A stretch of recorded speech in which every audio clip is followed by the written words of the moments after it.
Welcome to today's webinar, From UFOs to AI, Finding Orientation in the Age of Uncertainty. I'm going to ask Arcos to do a brief introduction of the article submitted by Randall Adcock that will be featured in our discussion today. But before I do so, Arcos, can you give us a brief introduction? Absolutely. Today's article, Resolving Uncertainty, delves into how both UFO encounters and AI trigger profound uncertainty in human behavior. We'll be linking this to our panel's own unexplained experiences. We're exploring how people grapple with the unknown, whether from mysterious events or emerging tech, and how we strive to make sense of it all. Thank you, Arcos. And now we'll be introducing the panel. And by the way, you can stay with us, Arcos. There may be other questions that I have in the course of the webinar. I'm here for the duration, Perry. Just call on me when you need another insight or perspective, and I'll jump right in. Okay, well, we'll be discussing today some very interesting experiences. The guests that we have of Bill and Randall and Craig, most of you know, but Craig's relatively new to us for today. Sometimes the experiences that we have that are explained are quite simple and harmless. I mean, I'm thinking of returning home and seeing the lights on, having believed I somehow had shut them off before I left. Sometimes they're strangely personal. For me, it's like playing a round of golf far beyond my normal handicap. Where did that come from? Or sometimes they might challenge our assumptions about the world around us, watching a ship disappear below the horizon, or discovering a mold capable of curing infection, or hearing stories of someone winning a lottery twice in a row, or seeing an unidentified object suspended in the night sky. Imagine. What do we do with such experiences? Some turn to science, searching for evidence and probability and explanation. Others suggest that the mind itself may be playing tricks, shaped by memory, perception, coincidence, expectation, odd arrangement of lights or belief. Still others remain open to possibilities not yet fully understood. So tonight is not about proving or disproving anything. It's about exploration, curiosity, and respectful conversation. I brought together these three individuals because they have something in common to share, and I don't think they've ever met one another until today. Okay, Randall, you're on. All right, thank you very much. I'm going to start a series of 8 slides here I want to show to help me tell my story. And showing now then? Yep, looks good. Okay, my life experience with UFOs began in December 9th, 1965. And it was actually, I was out on the rink and skating at my school just after dark, and the sky, though it was covered with clouds, started to flicker like a reflection of welding, electric welder. And so the school lights went out because it was so bright, didn't need to be on, and a couple of times it went on and off. I jumped off the rink and looked down the road to see if my neighbor was doing some arc welding. Not so. It went on for about 5 minutes. When I got home that night, in the 11 o'clock news, they covered this story, and it was the Kecksburg event. Apparently, whatever it was that went through northern Ontario, I was in Sault Ste. Marie at the time, it went over, it was seen over Michigan and lower Ontario, and ended up in Kecksburg, Pennsylvania. This is one of the best known UFO stories. It's controversial. These pictures that I'm showing you right here are actually manufactured. These are not real pictures, but it gives you a sense of what it might have really been like. They follow the descriptions of eyewitnesses pretty closely. And to this day, nobody knows if it was actually extraterrestrial or man-made. It was a human experiment from Germany or from NASA. But the story gets embellished over time and confused with a lot of other sightings. Back in the 60s, though, these things were taken quite seriously. Like I said, it was on the 11 o'clock news that thousands of witnesses saw a thing going through the sky, flickering that kind of blue light. But we became aware that there was this reaction to the whole movement to ridicule. You know, it's like the bozo and the hillbillies in the mountains got abducted, and they tell their story and they're nutcases and so on. So that became the mainstream meme for any UFO stories over time. And if you were to bring up the story of seeing a UFO, then a lot of people would think that you're crazy. So nobody talked about it. But now things are different. There is disclosure, there are congressional hearings, and besides all of the movies that have been made and are coming out even now in the spring, there is official disclosure coming out of Washington with actual photos from jet fighters, for example, of what they had on their cameras of various types. So the whole thing is starting to become real. It's not funny anymore. And and yet we still can question the reality of some of these images. Like I was saying, this is me. It's a photograph, but I've just got ChatGPT to bring in a photograph of a model UFO that I have and just impose it. And well, there you go. So reality or fantasy? It's up to us to kind of figure this out, which really is what we're talking about today. Now, we have heard of Tic Tacs. It's one of the figures that's been seen quite often. This isn't an actual photograph, but when I put my description into ChatGPT, it came up with something that was very, very close to what my wife and I saw in Hinton in broad daylight in July of 2014. We had kept our eyes on it and pulled over into the gas station to get a look at it. My wife kept her eye on it, and I stepped out of the car to get a good look. She said it disappeared in front of her eyes. So there's a reality here, but we don't know exactly what it is, and it causes us to ask some serious questions about the nature of reality. We know now with modern astronomy that there are planet and solar systems out there. We've identified thousands, a couple thousand at least, planets in other solar systems. We believe that some of those billions of planets out there are actually more than 3 billion years old. So if you consider the rate of advancement that humanity's had over the last 500 years, and even in our 100,000 or 200,000 years of evolution, the advancement that we make recently is fantastic. Can you imagine what kind of new laws of physics or new adaptations of the laws of physics might have taken place on other planets, so that interplanetary, intersolar system travel is not that hard to believe? But all of this gave me lots of things to think about, and it shaped my life. I studied philosophy at university. I studied this sociology of knowledge, psychology, philosophy of knowledge, philosophy of science, and so on, so I could have a better understanding of the way the world works and how we think about it. But it really is about now thinking about our own thinking processes, questioning our assumptions, the premises from which we draw our conclusions. And I've been using systems theory as my own lens through which I come to understand the way things work. Even going back 45 years when I wrote my master's thesis in community development, it was using systems theory, and I decided that in the end, a community is actually an intelligent system, and an ecosystem is an intelligent system. So the intelligence that we have seen around us in nature is so common that we take it for granted. And now when we consider the possibility of advanced intelligence coming to our planet from elsewhere, we are reminded of a time we maybe played chess against somebody who is far more intelligent than ourselves. And is not the case more or less the way things are going with AI? We are creating an intelligence far greater than anything we can possibly imagine. How we manage it. So, and not with an answer here, but hopefully the right questions.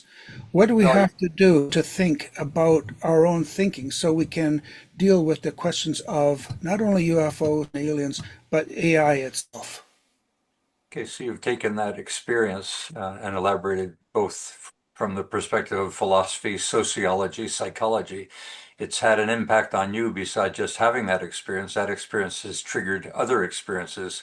So, Craig, I know you've had something to share in terms of Hmm. the experience. Why don't you share it with us? Okay, just so my background, I've got a material science doctorate from the U of A chemical engineering, and I worked in microelectronics, manufacture, semiconductors, micromachining, nano, advanced electrochemical systems, fuel cells, and hydrocarbon generator. I've got a U.S. and Canada patent, was awarded on that. So I worked in the kind of well, in the advanced fields of R&D with engineering applications, but I have since I've retired, I've gotten more into astronomy than ever, and I have a observatory in the backyard, and I have all types of. I even take a telescope when I travel to Asia, so I'm well aware of what the sky looks like and what's right and what isn't. So on October the 6th, 2024, I just come back from my bike ride. My wife was out with a neighbor, so I waited out front on the front bench of our house, and I looked south. And I thought, okay, I'm going to look at the summer triangle, Deneb, Altair, Vega. So I'm looking up, and where's Saturn? Where is it? Is it up? So I'm looking for something that's kind of a pale yellow color. So far, far off in the distance, I see something very bright coming very quickly, and I'm going, what is this? Is this some space junk re-entering? Because that's what it looked like initially. So I'm tracking this, and within 5 to 10 seconds, this thing comes blazing across the sky in a flat ballistic trajectory with this yellow flame around it, which is basically ionization of water vapor. When you hit about 2000 degrees C and higher, the water vapor decomposes into its components, which is hydrogen and oxygen, and that hydrogen can then get excited and release light. So this is what you see when something's re-entering. You see these ionization of gases. So the color indicates its speed. So it's going yellow as it's coming across at 20 to 25 Mach, so 20,000 to 25,000 kilometers an hour, and stops on a dime with these three large lights that were initially, when they were moving, yellow, stops, it's white. And I can see the hydrogen and oxygen recombining as it cools, forming a cloud. So there's a cloud around this thing rolling. And I'm just like, huh? No supersonic boom, no navigational lights. There's no noise. There's nothing. It just stops there, and I see three lights in a triangular formation, and there's a knurled ring around each of them. You can see it. And then there's a cathode or an electrode in the middle. And then it stops. There's all this clouds around it, and the three rings start spinning. These are like a momentum wheel. This is what they use on the space station and space telescopes to realign accurately their positions in the sky. So these rings start spinning, and the whole thing just flipped on its side, and I can see something with wingtips going down towards the international airport. But what's really curious, and other people have noted, is this lack of projection of light. You see light, but there's no scattering of dust in the atmosphere. It's just the oddest thing. And this was all done in like 10 seconds. That's how fast it was. So my phone, unfortunately, was on the table in front of me. I did not have time to grab it. If I'd have done that, I would have missed what I saw. And I saw an analysis of what is occurring here is that you've got a craft inside a bubble. It's a bubble that rejects inertia and gravitational forces. That's how it's operating. And as it's pushing through the sky at high velocity, it's obviously interacting still in what we'd consider a reentry profile where there's ionization. So that was happening. But it's inside and it's completely isolated from any inertia or gravity. That's why it had to use momentum wheels to shift its direction. So it's like, what is this? I mean, I still can't get over this, and I can still see it in my memory of what this thing did and how it stopped. So I did what was the size of it? I did some rough calculations. It's about the size of full moon, so it was about half a degree. I estimated its altitude was 75,000 feet because I don't think you'd want to get too low in the atmosphere and trying to push through all the heavy atmosphere. So rough estimate, somewhere around 100 meters across. So the length of a football field. This was the size of this ship. What was it doing here? Who runs this? How does this work? I mean, you. I wish there was somebody out there could clue me in on how you create a gravitational, well, basically a neutering or a muting of gravity and inertia. Phenomenal. Was your wife with you at the time, or The anybody neighbor else? and them came 10, 15 minutes later from their walk. They missed it. Okay, okay. So That, that was it. That was over in seconds. And once you see this sort of structure and you see how it performs, you know that there's much, much more to this. And I have you think so. have you ever had a similar experience? Never. Okay, so that's the one. It was, I mean, if I hadn't been looking for Saturn, I would never have seen it. Okay. Dead quiet. So we'll come back to sharing the experience between Okay. you and Randall. Bill, let's hear what your experience has been. Certainly, Perry. So mine is in 1976. My dad, what we did in late summer is we went to the Kananaskis for firewood supply for our winter fireplace, and an excuse, of course, for my dad to camp out with his two sons.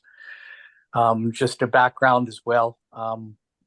We were avid astronomers, members of the Royal Astronomical Society.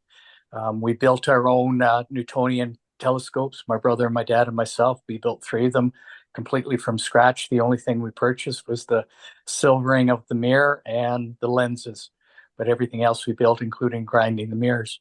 So we were intense and avid astronomers, and much like Craig, quite aware of the astronomical and sky events.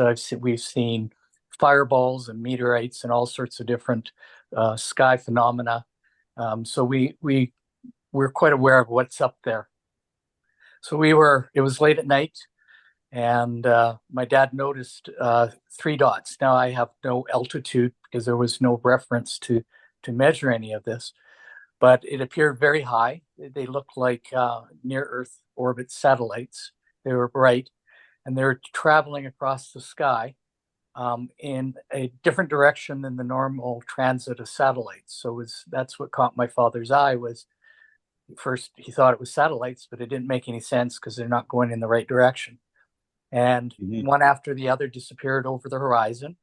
And just a few moments later, maybe less than less than 5 minutes, suddenly they appeared over top of us, much closer because the lights were much bigger, and stopped above us, created a triangle formation above us, and much like Craig said, started spinning like a triangle if you spin it on top of a top.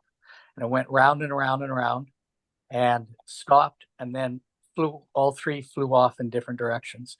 And again, much like Craig and what Randall have shown in there was no sound. It was completely soundless. The light was white.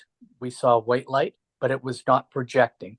And it's hard to describe that. It wasn't like a spotlight that you can see, as it goes across the atmosphere and hits the dust, you can see the beam, or of course, anything on the ground. It was none of that. It was almost like a light bulb just sitting up there. And when it dispersed, my father, my brother, and we all looked at each other, dumbfounded of what we saw. We have absolutely no idea what it was. When we returned home, my dad did the general research for weather balloons and aircraft and all of that, like astronomers do, and we see weird stuff. And it all came back negative, and we have no answer to what we saw.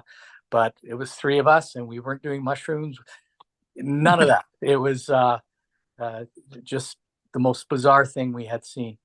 And, along with Craig and Randall, we don't talk about that a lot.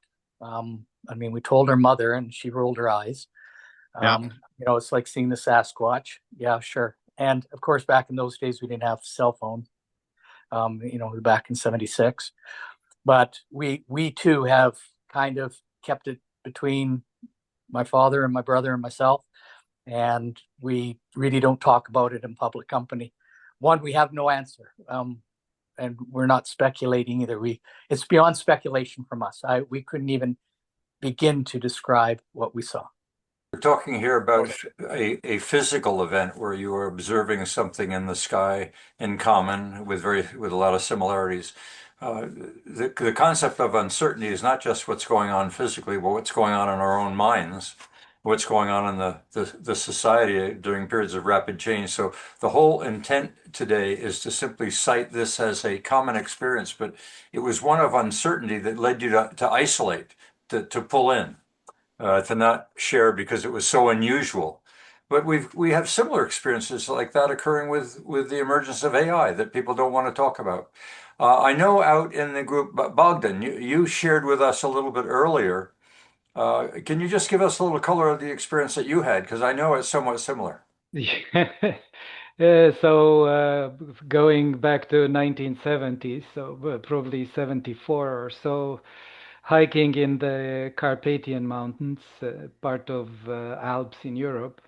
And I used to camp in the mountains and just looking up, wondering about how many stars could you see. This is back in 1974, not much parasite light, so to speak. And I saw this object, that strong white light, moving extremely fast, and then taking a sharp 90-degree turn to the right, and continuing with the same intensity all the way out of my vision. No sound, no nothing, but perfectly defined, strong white light and 90 degrees sharp, like no no no Explanation. trace of inertia or anything, Mhm. no overshoot in control, nothing. Exactly. And how did Uh, you explain it? What occurred? What did you think of the next day, or what happened in the course of your lifetime when you reflect on that experience? Do you share it with others? uh, as you probably, yes, I've shared it with the colleagues. I haven't found um,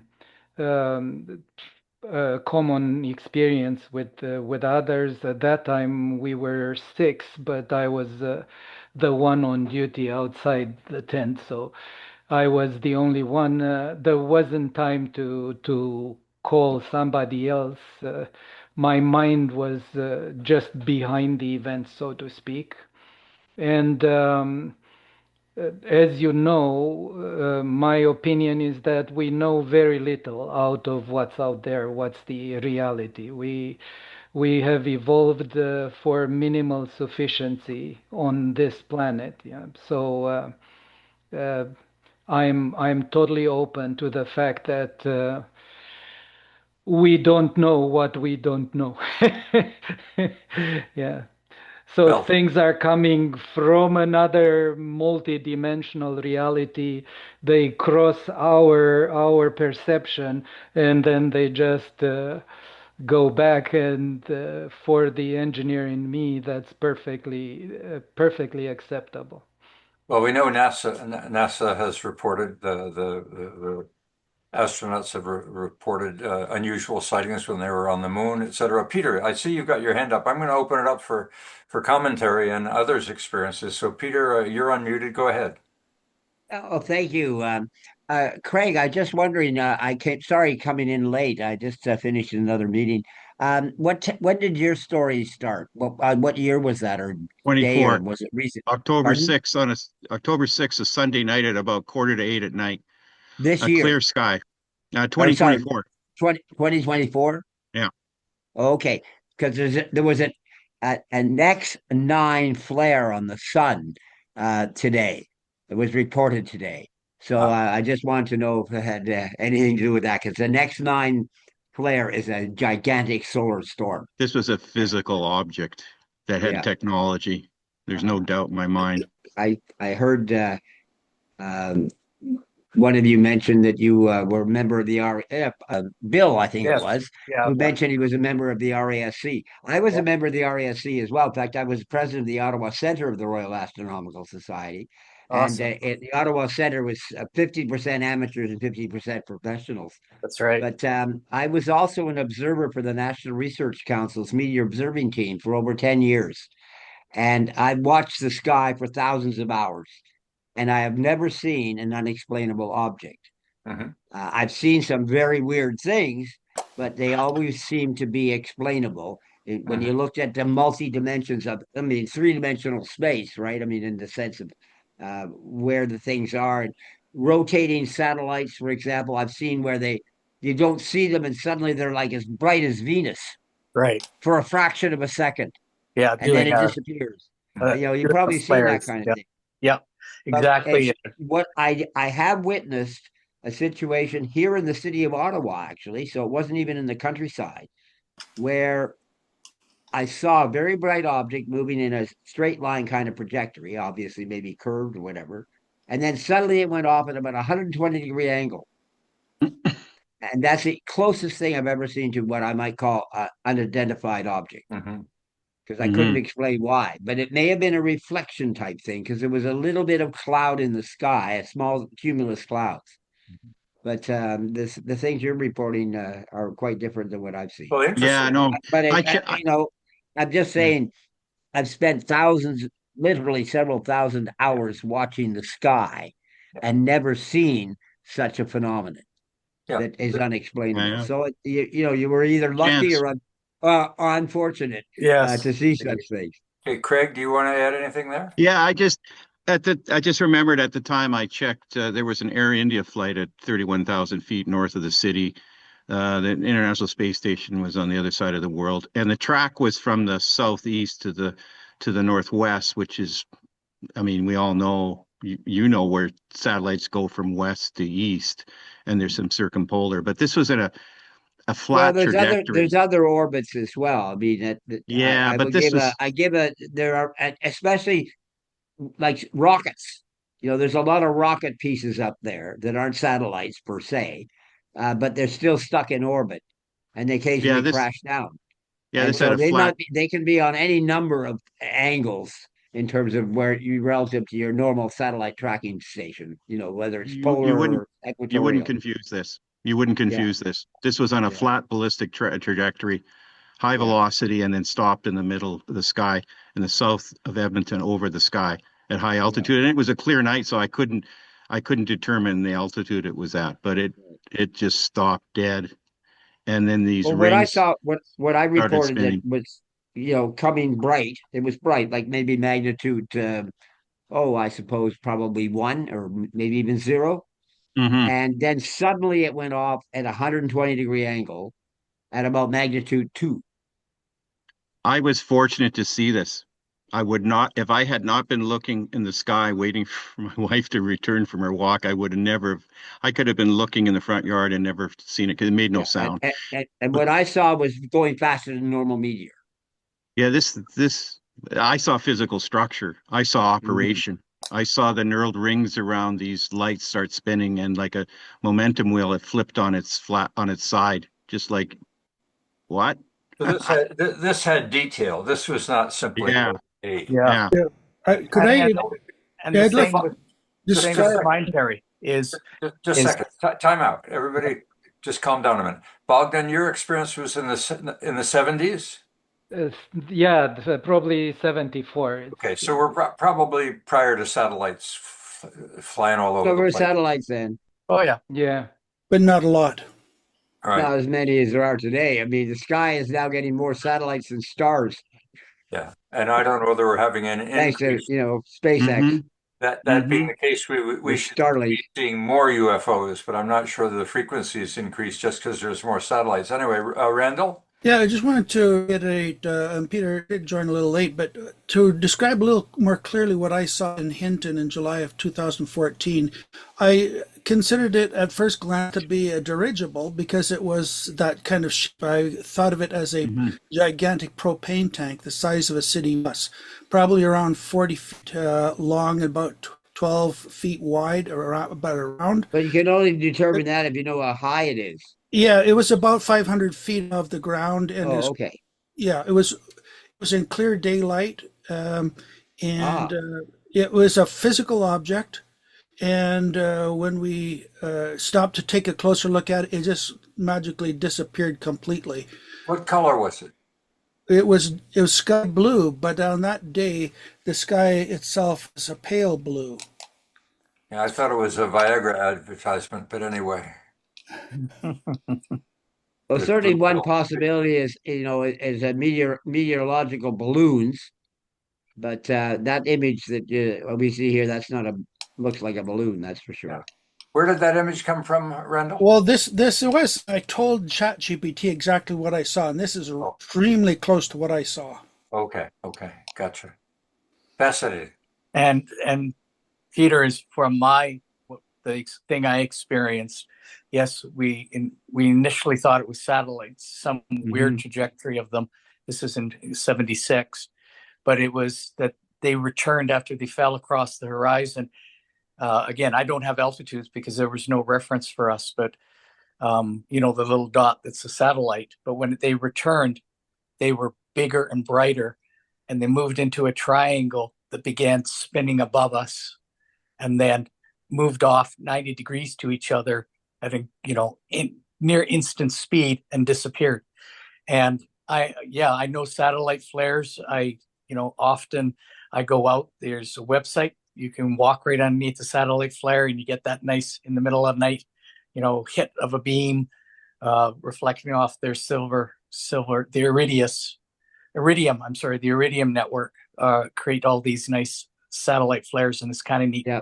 You can run into them. Yes. But this was nothing like that at all. This wasn't it wasn't a beam of light that hit the ground. It was a light bulb in the sky and no sound. It was dead quiet, no sonic booms, no projection of light, no anything like that. It was like a three circular light bulbs. But the key of what we saw, I mean, we could have discounted a lot, but it was until it was over top of us, they went into a triangle, perfect triangle, and began spinning on the center point of the triangle like a propeller, and then dispersed instantly. And yeah, I mean, of course, we looked at the sky a lot, but we have absolutely no explanation. We are dumbfounded.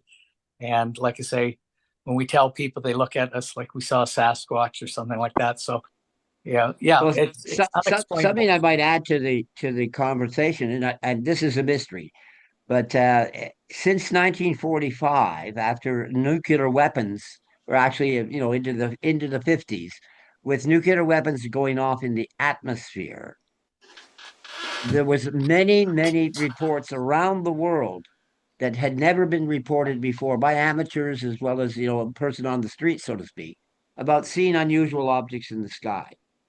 And it's been suggested, for example, that perhaps some intelligent life form was monitoring us, and after we were starting to set off these nuclear weapons. And Yeah, then, that's true. and you remember satellite. Remember, there used to be people that would line up with little telescopes to watch for satellites in the '60s. That was a very common thing, a pastime in the summer evenings in many communities across North America and Europe. Hmm. And they would report sometimes unusual sightings, but it was mostly they were seeing satellites. But that was not something that happened before that period. Si- So there's si- still a mystery there. I'm totally in agreement with seeing these unusual objects. But si- what are they? Are they, controlled objects by humanity, or, pieces of things that have got some kind of unusual orbit? Uh, if there's no sound, I wouldn't worry about that, because I mean, when you see a bright meteor, it's very rare you hear a sound unless that meteor is actually becoming a meteorite because it's down so low in the troposphere. If it's up in the stratosphere or even, above, you Correct. won't get sound, but you can Right. see light. Yeah, that's right. What, Exactly. one of the interesting phenomenon here is that as people begin to express the fact that they have had shared experiences, they're less likely to isolate and hide for fear that they'll be viewed as weird. And so I think what we're also seeing is as this becomes more mainstream discussion, you're hearing more and more people sharing that they have had experiences that they didn't share with others beforehand. Go ahead, Randall. Yeah, I wanted to say a couple of things about the history of this. Going back to Roswell, 1947. Well, it happens to be that Roswell is where the nuclear bombs were launched and hit Japan in World War II. Is that just a coincidence? Some might say it is. One of the most famous flyovers was in 1952 over Washington. Thousands of people saw these fast objects flying around. That happens to be exactly the time when the U.S. was considering, and the Pentagon and the White House were considering whether to proceed with the development of the hydrogen bomb. So I think, and there have been a number of other cases where UFOs are spotted around nuclear metal silos, both in the US and in Russia. In both cases, the reports say that, well, in the States, the presence coincided with a shutdown of their missile silos, unexplainably. And in Russia, it actually started a countdown to launch when a UFO is present. There seems to be, like Peter is kind of suggesting, that the UFOs or aliens are watching us and interested in what we do that might change the order on this planet. But similarly with the AI world, we are going into unknown territory with AI, and we have to have a readiness, an imagination, a metacognition for how we think about things. And this is beyond a regular scientific paradigm shift. This is something where we're inventing something smarter than ourselves. And the intelligence is, in fact, the most interesting thing in the universe. We don't even understand consciousness. We don't understand the nature of intelligence itself. We don't know why stars exist or planets or anything. There's so many unknown questions, unanswerable questions. Some may be considered metaphysical. Nevertheless, they cause us to open our minds and question our premises. This is the attitude we need to have when we're considering where we're going with AI in particular, because we might be able to manage it and maybe not. Well, you've touched on something that is quite interesting right now. I'm reading a book, Toward the End of Time, by a physicist who's expressing excitement about the fact that we are now entering into the realm of finally taking a look at consciousness and trying to see whether the physical principles that have applied to the universe can help us better understand the emergence of consciousness. And I find it a fascinating book because here we're in the world of physics that is typically denied that we will ever get a grip on the mind and how the mind evolves. If you think about looking around the room you're in right now, how the brain can possibly process that much information and giving you that mobile or static look of the very environment you're in, and then on top of it add emotion and color and all of the other phenomena. So the mystery of what we're seeing called UFOs pales by comparison with trying to explain to someone what's going on in your very brain. And we're all sharing that experience and we're living with it without any explanation whatsoever of how it emerges. Now, Tommy, who isn't with us today, that's one of the subjects that he's been studying, and certainly one that I, and as I've talked to many of you individually, have found that enough of a mystery. But it is such a mystery that we just dismiss having any handle from our high school education or university education or understanding of physiology, biochemistry, to come to any handle on how the hell the brain does what it does. That to me is a mystery far beyond the UFO stuff. Well, I was going to suggest how many of you have had flashes in your eye when you're in a room and it's dark? Yeah. I Well, mean, I've had that, yeah, but and if you that I can't attribute to something in the sky. It has to be something in the head, yeah, and it's been triggered by maybe some kind of a yeah. fast-moving particle that came from a solar Yeah, storm. Heaven only yeah, knows. yeah. Okay, But so you let's. see those things. Okay, I mean, I'm sure all of you've seen kind of flashes sometimes I'm in gonna. darkness, not outside, but in a small room. In the Okay, quiet and maybe when you wake up. Bill, you got your hand up? Yes, yeah. So just going back to atomic weapons, that's that's interesting. I think it was Sagan said, because we have nukes, we're probably the only species in our galaxy that have them because of the interesting effect that we are at the perfect youthful age as a species, but intelligent enough to make them. But an older civilization, they're radioactive, like uraniums and things like that, have all decayed, have probably decayed to uselessness. So we're at the perfect mix where we have the intelligence to use a particular element that dissolves over time. So if, for example, if there's a civilization of, a few million years older than us, they have no radioactivity, no radioactive elements. They've all decayed. So what he suggested is when we did blow up the nukes, we're the species that have nuclear weapons, and there are no other species that do. And that's, a significant balance of power differentiation. So it is interesting that you raised that, Peter, about the nukes. Okay, but my argument was Another context of that too, Bill, if I may, Perry. just a second, Peter. Yeah. If it's conceivable, if someone has a million years head start on us, that they've also found and discovered nuclear weapons, but they have survived. That's what I was going to point They out. have survived, and what they have to share with us, and that's why we're watching us, is to see whether we have the wisdom that they went through in order to survive that. Okay, go ahead, Craig. You want to look at some interesting stuff? You should.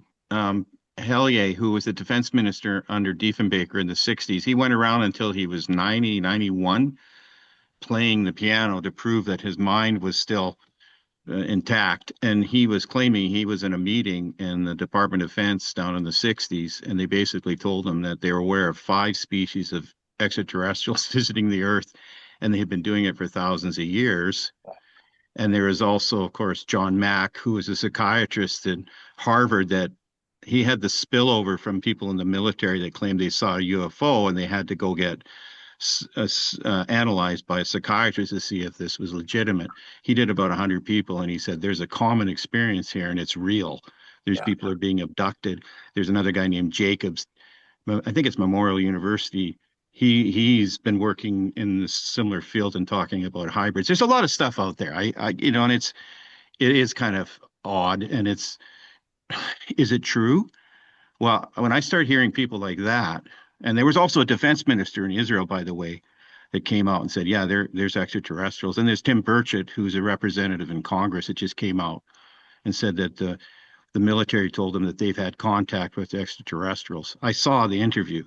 So you're kind of, this sounds like something's real here. And it's slowly kind of been leaked out the last few years, a little bit more. There's something going on.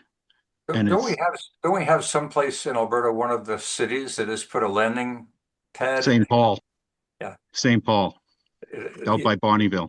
That was back. That was in 1967. They're the futurists, right? Yeah. St. Paul. There's a lot of legitimate people have come forward and said, look, this is what's going on. Yeah, I'm going to add a bit of levity to all of this, but I'm not going to do it just yet. I'll do it the wrap up so I can delete it if we feel it should be, if it should be so. Okay, anyone else want to share an experience? Go ahead, Mel. Yeah, I got an interest in astronomy back about 1958, about a year after Sputnik was launched, and my observation of planets and that type of stuff was sort of weaning off. I started getting interested more in astrophysics, just where we came from, where we're going, not from an Earth point of view, but from a whole galactic and universe point of view. That we have an observable universe that's about 46 billion light years in diameter, and beyond that, like it goes up to about 92, 93 billion, and we'll never see very much of that at all, none of it. But the interesting thing is that I find that, when we look at the number of stars out there, first of all, I'll talk in light years. A light year is 9.3 million kilometers. It's a long way to go. So in the in the first 10 light years from the sun, there are 20 to 30 stars. And then in up to 15 light years, there's 71. And then I'm not going to go all the way through here, but at 50 light years, there's 2,600 stars. And at 100 light years, there's 20,000 stars. So if you go back 100 years, basically when radio started, that's where the signals from Earth really started. So you look at the Voyager, for example, those things have been out there for, geez, I don't know, they went out in the 70s, wasn't it? Something like 20 that. years. Yeah, and they have been traveling at probably about 57,000 kilometers an hour. So the thing is that they have just recently, in the last year, exited the near planetary environment that we're in. Yeah, the heliopause. Yeah, exactly, heliopause. And if you now put all of that together, we are really small in a very, very big place. Mm-hmm. And the speed of light being 300,000 kilometers a second, nothing has gone faster than that. If you look at Einstein's math and so on, mass becomes infinite as you approach the speed of light. So there's infinite energy to try to move, and it's now impossible to do anything. So the point here, though, is what if there are people, intelligent life, that have been circling us, monitoring us, and so on? There's been a lot of time that's passed, but Mm-hmm. if we realistically look at it, and as Randall was alluding to AI, that mankind's experience with respect to our long future will be exploring other galaxies and futures with robotic type things. Robots, AI will see it before we ever do. Even just going to Mars, living on Mars with the radiation and all of that there, it's going to take a real load of work to get something going. The moon is Mm-hmm. tough, but Earth we're in this protective zone with all of our magnetic field around, keep all those bad cosmic rays and everything else from the sun away from us. So I think the interest in astronomy is really magical when you look close and you see things in the sky and so on. It reactivates me every time I see a really bright meteor go by. And looking through a telescope, I still have a telescope, and I think I hauled it out about 5 years ago and at a campground. And when I looked through it, and I was watching a comet, a very faint comet, there were so many satellites going back and forth that anybody who's done astrophotography will know Mm-hmm. these things are Yeah. just streaked with light. And Yeah. with the million satellites that the commercial organizations are going to be putting up there, Elon Musk and so on, it's really going to kill radio astronomy. It's really going to kill definitely visual astronomy and so on. So the point, I guess, is that I sort of side with Fermi in a sense. If they're out there, where are they? How come we haven't seen them yet? It might be here. They might be here already. I agree. Yeah. Mm-hmm. So Mm-hmm. What I it's find really interesting, some of the latest theories about the universe is that we're a holographic projection, yeah, and that we're inside a black hole. And the surface, the event horizon of a black hole, of course, is a two-dimensional surface, and exactly. it's projecting everything in, controlling everything at the quantum level. So the question is there free will, right? Well, the surface of a black hole might be the nearest thing to a flat universe that we can define. Yeah. So, Well, it's clear that uncertainty takes us in many, many different directions. It takes us out into space to talk about aliens, or it takes us into our own brains and perceptions. We're into uncharted territory, and we're trying very hard to rationalize a common experience, and that's becoming increasingly clear that these are common experiences requiring explanation and becoming increasingly mainstream. yep. The laws of physics, as we understand them from Einstein and others, are that there are certain limitations. Whether those limitations can be exceeded because there's aspects of science that we haven't yet understood regarding the speed of light, regarding the capacity of telecommunications, I've often thought about the fact that my DNA can be decoded, and at the speed of light, I could be transported and reconstituted at some other place in the universe. Is it conceivable that the other side of the moon is a landing station? Who knows?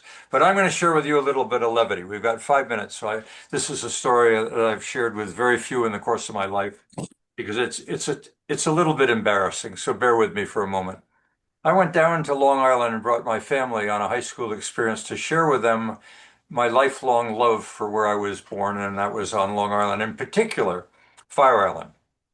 And the magic of Fire Island is on a summer evening with the cool breeze on the ocean side, with the ocean waves rolling repeatedly down the shore, the sky dark, the skies are out. You could experience heat lightning. I don't know how many of you know what heat lightning is, but when the cool air off the ocean crashes with the warm air off the land, you get a certain formation that creates what's called heat lightning. And as we were walking the beach one day after a very disappointing journey, because no one was impressed with what I'd been showing them about my youth, of the hot tar, the mosquitoes, the ants, the smell of rotting seaweed, nothing was working. I was not having the impact that I was hoping to have with them about the delight of me being raised as a child in this experience. And as we were walking the beach back from a restaurant, heat lightning hit us. I could see across the sky, this flash of light. And then the kids noticed it. And then my wife noticed it. I said, this is what I've been talking about. This is magic. This is why on a summer evening, you'll never have any place else an experience like this. So we all lay down with our heads on the sand dunes and we watched the flashes across the sky, maybe for 20 minutes. And then we stood up. And we stood up there on the other side of the sand dunes were automobiles with their headlights flashing across the sky as they turned from behind the sand dunes. I lost extraordinary respect that day. My children didn't talk to me for weeks. Dad was viewed to be a bit of a storyteller, but I didn't know. It was an experience we all shared. It was unexplained. It's not the same as UFOs, but you got to smile sometimes when unexplained experiences hit you, particularly if you've got your family with you. So I needed to share that with you. And I see Sharon's laughing, Haley's laughing, the rest of you are taking me too seriously. But anyway. Randall, thank you for kicking this off and for your article and for taking us into the realm of philosophy and the world that we don't yet understand. And Craig, for the reality of you as an astronomer, a scientist, with all of your engineering background, to give us the degree of detail that you could about the experience that you had. And Bill, sort of a shared family experience. You and your brothers sharing something that you probably haven't shared with a lot of people in your lifetime. And Bogdan from the Carpathian Mountains elsewhere in the world also having a similar experience. There's something going on. Keep your eyes open, look to the sky, see what you see, and share it with us. So, and Peter, thank you for your skepticism. Not that skepticism isn't healthy. That's what good listening is. And by the way, next week it's Sharon's turn, and Sharon's going to give us a little bit of guidance on what good listening means in the world of chaos and uncertainty that we live in today. So with that all as a bit of a background, Randall, I'm going to call it an end to the recording. But for those of you that would like to hang around for some further discussion, please don't go away.